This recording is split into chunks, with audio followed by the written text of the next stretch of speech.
ही फूल हँडलुमान अशी सेल्फान येता ही पळय, सेल्फ डिझायन फूल आणि पल्लूय बीन ताजो बरो हेवी येता. मागीर ही टसर सिल्क हँडलुमान येतली, प्युअर टसर सिल्क, व्हेरी लायट वेट. ही परत वेगळो डिझायन बनारसीन. ही प्युअर रॉ सिल्क मटेरियल येता पळय ताजी साडी केला, रॉ सिल्काची फूल. आणि हाका वर्कूय जे आसा ते फूल handmade 140 gram सिल्काची.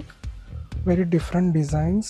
Borders also are themed with this, and blouses are also fancy for this type. My selfan ती दाखयली पळय तशेंच ह्या डिझायनीन कॉन्ट्रास्टान येता, कॉन्ट्रास्ट ब्लाउज आणि हेवी पल्लू असो.